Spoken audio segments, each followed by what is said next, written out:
Hi, welcome to Knitting with Frogginette. My name is Lisa and I'm a knitwear designer who focuses on baby and children's knitwear. And today I'm doing a little garden interlude, just a little change of gears from the knitting content. And I'm going to show you my garden, my allotment garden in June, early June. The last tour I gave was in January, in the middle of winter, and I just wanted to show you how different it looks when it's in full bloom. So, as I said in my last tour, my allotment garden is located in Northeastern Germany, near the Baltic coast, and it's 550 square meters, which is approximately 6,000 square feet. And in German allotments, there's famously many rules that you have to follow.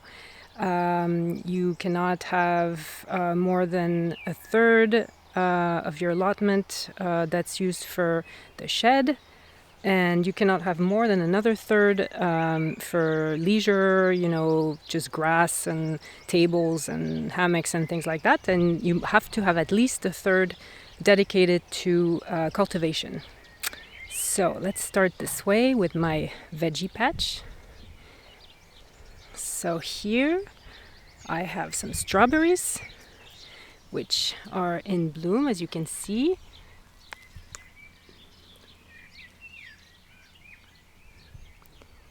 Here's a chard over there that's going to seed. It overwintered.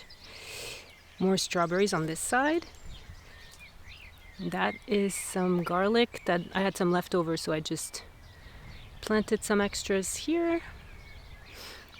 All of these are strawberries on this side until this sour cherry tree at the back. Above us is a plum tree.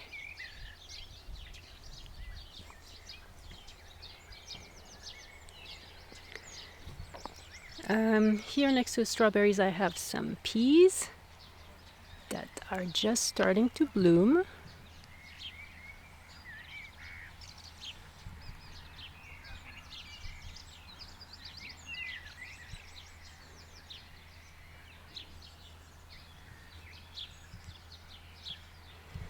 And then I also have a few Brussels sprout plants. So this is a purple variety. I forget the exact name. Wait a minute, I have the name actually. It is called Red Darling. Red Darling. I don't know if you can see very well. It's an F1 variety. And then I have another one over here that actually looks a little bit further along. It's the same variety. Okay. Now if we go this way, I have some tomatoes here that I'm gonna grow on these arches over here. I have 3 of them. They definitely will need some a little bit of support, extra support. I don't think they're that stable, especially when the tomatoes get pretty heavy with fruit. So as you can see, my tomatoes started off a little bit sad, but they look very happy right now, so I'm not worried at all. Next to tomatoes are my early potatoes. It's the Amandine variety. I'm not quite sure when they're going to be ready. I'm usually waiting for the flowers to show. That's usually a good sign that it's a good time to check around and see if there's nice sized potatoes. Then here all along this little fence, willow fence, are red onion that I've grown from seed. I believe those were grown from seed. I had some grown from seed and some from starts. And I can see that they're starting to actually go to seed. So I might have to just use these as spring onions. Just take them when I'm done here. Here are more Brussels sprouts that look very happy. More of these red varieties.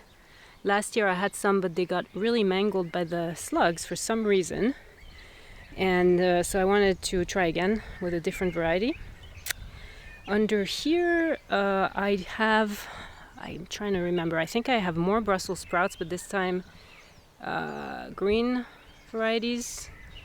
I have like 3 plants, and then I have some cauliflowers that are actually kind of sprouting cauliflowers. I don't know, like they look like little mini trees with tiny cauliflowers. And I have another one here, so I can show you. Let's see. I don't know if you can see very well.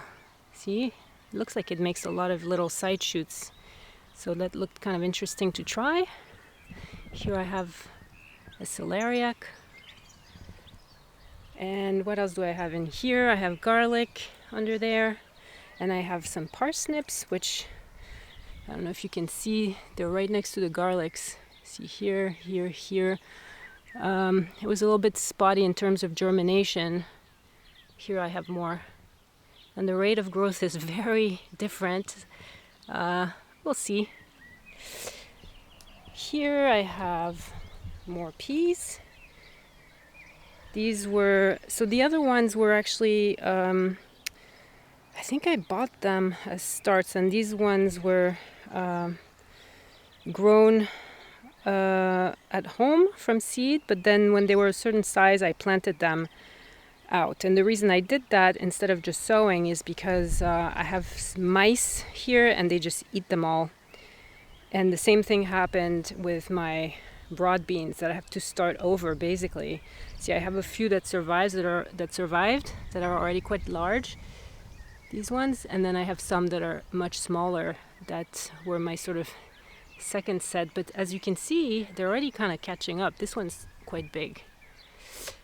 Here I have more red onions, and then I have shallots, and here, over here, I have purple kohlrabi, which I've never tried before, actually. I've never eaten them and I've never grown them, so this will be interesting. And I have a tiny bit of carrots right here. And these are the varieties that are like, I forget the name, but they're the ones that are supposedly good when it comes to carrot root fly. But I'm a little skeptical, we'll just have to see.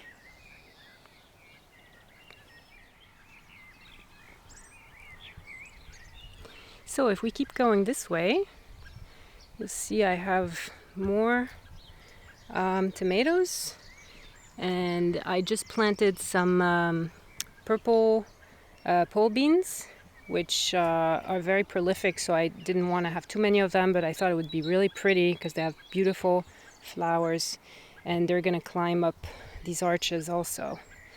Here another tomato. They're all different varieties. I forget at the moment what I've got, but if you're interested, I could let you know if you leave me a comment. I'll give you a list of what I've got. And these are freshly planted strawberries at the foot of the tomatoes. Over here I have, this is a squash. Let's see. This one is a butternut squash. And I put a color like this because the slugs just decimate squashes, cucumbers, everything, you name it. So when they're tiny, I try to protect them, and it seems to be working quite well. And then now I could probably remove it. It's probably safe at this point. Here's more stray garlic. Here's more potatoes, salad potatoes also, these waxy types. And these are, I think, second earlies. And then here I have, what are these? More kohlrabi, I think. Here, one of them got a little bit eaten up, and the other one too. So the other one got a color to kind of stop the massacre. Here I have more Brussels sprouts.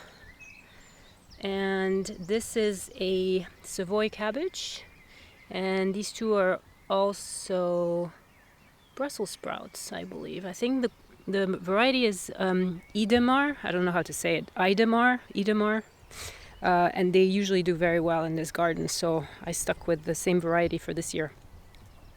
Now here is a bed that I just created. It used to be this Hügelkultur bed, which is this sort of traditional German style, like lasagna bed, kind of, where you bury rotting wood that's supposed to act like a sponge when it fills up with water, and then it keeps a little bit of moisture in the soil underneath, and then you kind of put all your garden waste on top in layers.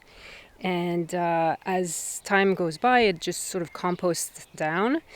And I decided that since I got some nice asparagus seedlings that were starting from seed, I needed something that was closer to, the ground, and was going to be not moving around, because, those mounds tend to really sort of go down in time, like, because as it composts, it just sort of collapses a bit. So I thought it wasn't very ideal for asparagus seedlings.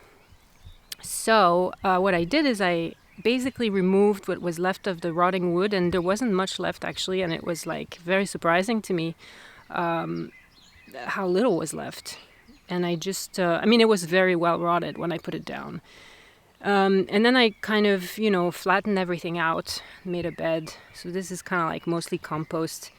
But the weather, it had been raining a lot, and now it's getting kind of dry. So I'm going to have to mulch this because my soil is very well draining, but that means that it doesn't retain water well at all. So it's not great, for plants. So I got to combat this with mulches. This is another little tomato plant it looks like it's recovering. It was almost dead, but it looks okay now. I have all this self-seeded, what's that called? I can't remember now. It'll come back to me. You can eat the flowers. Can't remember. These orange flowers. Nasturtium. I have a lot of nasturtium here that just self-seeds and spreads, and I really like it. It's very pretty. And I'm going to just let it do its thing. I don't think it's going to bother the asparagus at all. Here I have more asparagus. This is from another friend who also grew them from seed. They're still tiny. I'm going to have to let them be for a few years, I think. Here I have a few extra little onion starts, and this asparagus is the only one that kind of looks the right size. But of course there's only one, so I'm gonna let it be. Here's my rhubarb that I've been harvesting a lot. It's doing well. Here I have some kind of, I think it's a red currant and a black currant somewhere also.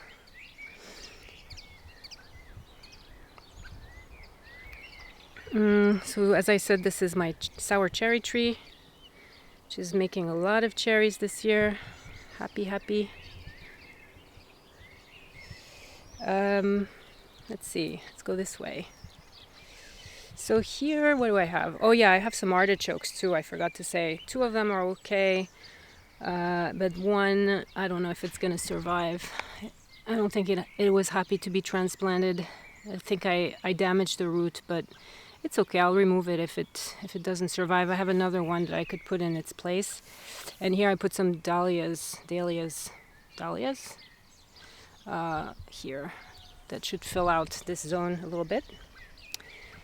Let's see. Here I have some Jerusalem artichokes, and I only have a few because they spread like crazy, and actually I had removed all of them, I think. And of course you can never remove all of them. There's always some left. And there behind it is a gooseberry plant that has nice fruit here already. I'm very excited about this digitalis next to the columbine. Let's see. Can't wait until it blooms. It's really big. And here, this is a new project, new bed that I created this winter. Kind of same principle as the Hügelkultur. where it's mostly like, this one's actually like rotting wood at the base. So I dug a hole, put rotting wood in, and then mostly it's unfinished compost. That at this point, before I planted these guys, is actually fine. Like, it's not going to heat up or anything. It's okay. And these are Hokkaido pumpkins, and at first they got really attacked by slugs, but at this point I think that they're good. They're good to go. And I don't think that this yellow is a problem. I think it's part of the variety, because the green looks nice and green. And same here. Both of them were not happy, but they've recovered very quickly as the weather has warmed up. And I have a few sunflower seeds here. Hopefully they won't get eaten up too much. Let's see. On this side, I've got some trees, some fruit trees, hammock. This one is, these are pears. Right here.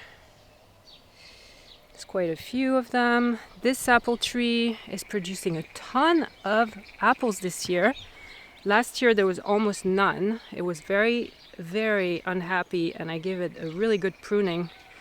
And it looks really happy this year and making a lot of apples. And I do think that that's sort of the behavior, sort of quote unquote, of apple trees, is that it's every other year you get a really good amount. This one doesn't seem like it has a ton of apples, but there's some. Yeah, I see some. I see some here and some over there at the back. And this little apple tree is one of my favorites because it's small, but it's mighty and makes a lot of really nice red apples. Very, bright red, like the Snow White apples. What else? It's not super interesting. I have another pear tree behind me. I will show you my shed real quick. I'm pretty excited because I finally gave it a good clean, so it's a lot more cozy. It's kind of dark right now, but isn't it cute? So here we go. This is my little kitchen area with my kettle over here.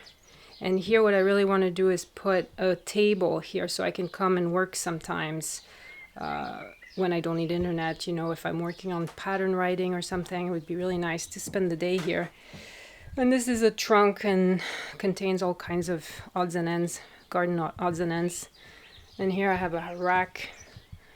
These little IKEA basket thingies are really convenient. I put all kinds of stuff in there, my gloves, and I have all my stuff over there for the garden. Let's see. Here I can show you back. I have, this is an herb mound, has all kinds of herbs, sage, oregano, or is that marjoram? Never sure which is which, but it's the kind that spreads everywhere, that makes all these pretty purple flowers that bees love. So I kind of try to let it be wherever I can. Here we have some lavender that's gonna make some blooms. I'm really happy because I gave it a pretty hard prune and I was worried that I overdid it, but I guess not. Here is some thyme. What else do I have? I think this is wormwood here, this thing here, I believe. I've got some mint, of course. A lot of mint elsewhere too. This is some kind of peppermint, and then I have some chocolate mint somewhere. This is sort of the wildlife corner where I try to leave things mostly. I try to leave it alone, except for the edges. As you can see, I've just weeded all around. But inside, I have a bunch of frogs, and there's some toads around here too, so I try to not interfere. I don't know if you could see it.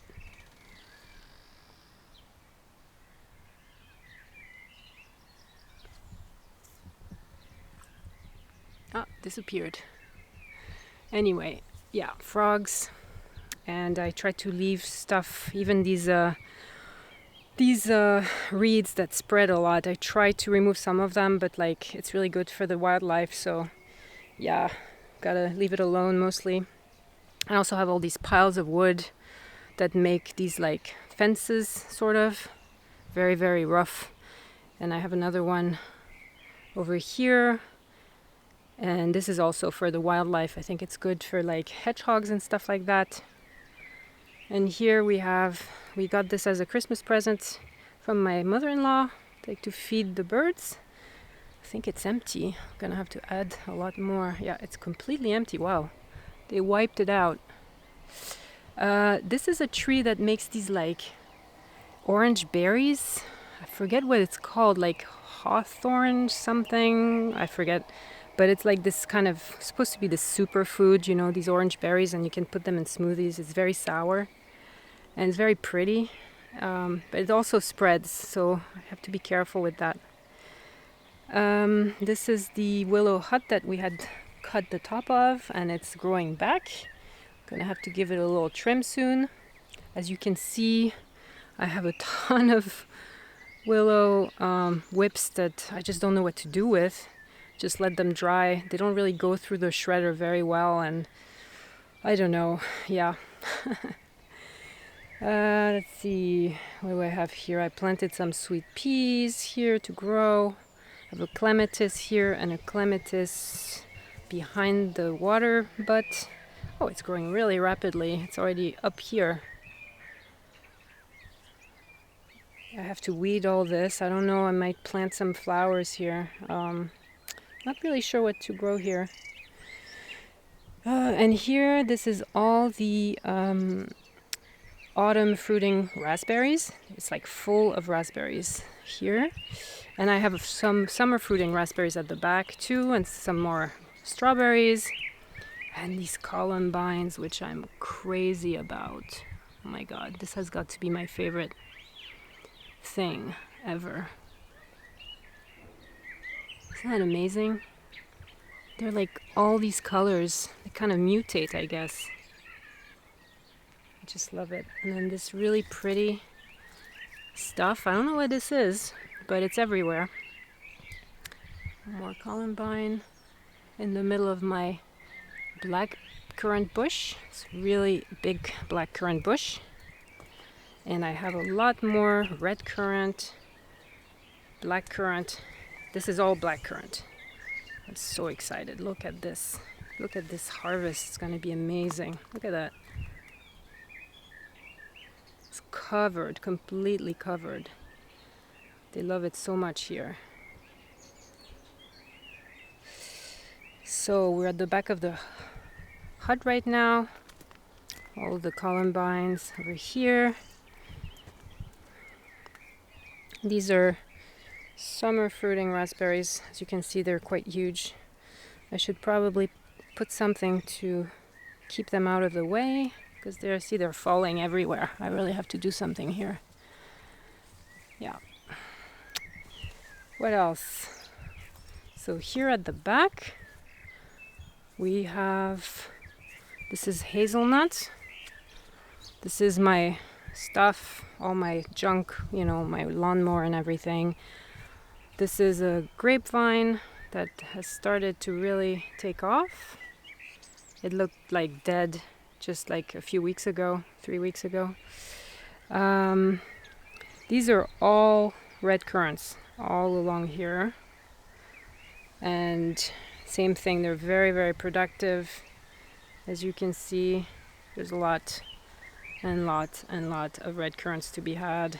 Unfortunately, we'll probably be away when they're ripe, but I'm sure there's going to be some left over when we're back. This is another apple tree. It's very happy. What else do I have? This is a plum tree. This pear tree doesn't really do anything. The pears are not really edible.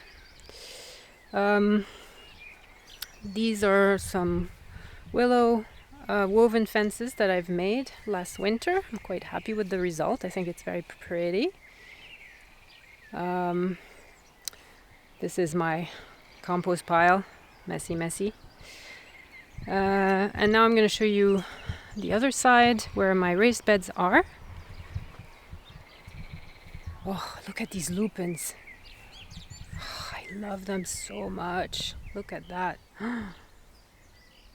And they last forever. As long as you remove the dead flowers, they just go on and on and on. There's more columbine. Alchemilla, lupin. Oh, look at this guy. Oh, disappeared. Here's some more. This is a quince tree that's in bloom. And then here's some lupins of every color. I just let them go nuts. I love them so much. And then I planted a few alliums. I should probably plant a lot more, but next year I will do that. Here's another one. These are asters, so they'll be really in full bloom in the fall. It's like they get really big too. There's another one here. More lupins. I love this color so much. Look at that.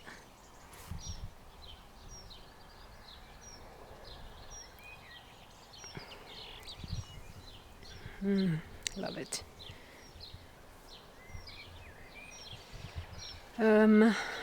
Here we have a pear tree that's very productive. Almost too productive. More Aquilegia column. This one's really pretty. And over here are my raised beds. This is another cherry tree, but they're regular cherries. They're not sour cherries. But they don't really produce very much. Usually it's not that great. This one's empty except for a few carrots that are starting to come out. I had completely given up on them. There's just a few, you know. I don't really know what to do here. I'll probably just add...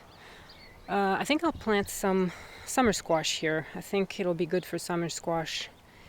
Here we have some more garlic, a bunch of cilantro here. And celeriac. This is a sunflower that's randomly growing. I might just leave it. The radishes are basically done, but I still have a few that I need to harvest. Just basically done though. These are beets. Golden burpees, which I love because they're delicious. They're not quite as earthy as the other ones, the red ones, and also they don't stain like the other ones do, which drives me crazy. I don't like having, you know, almost like blood stains all over my kitchen. So these ones are, they're the only ones that I grow. Golden burpees. More celeriac. Tatsoi, which is basically done. It's going to seed, actually. I really have to harvest this. I already harvested a lot a few days ago. This was full. More beets here. Some flat leaf parsley. These are broccolis. They're just starting, I think, to make a little tiny head. This is a cilantro that went to seed from last year. My last lettuce. It looks really good. More tatsoi. And this is more shallots. Another broccoli. Look at this. It's making a head. Yay! And more way over radishes that I'm just going to remove. I'm just going to get rid of them. They didn't really amount to much here for some reason. Now this, it does not look good. I don't know what happened here, but look at that. That is not good. Huh. Don't know what's happening with this one, but it doesn't look good. Alright, I'm going to let you go. I have a friend who's coming over for coffee. See you later. Bye.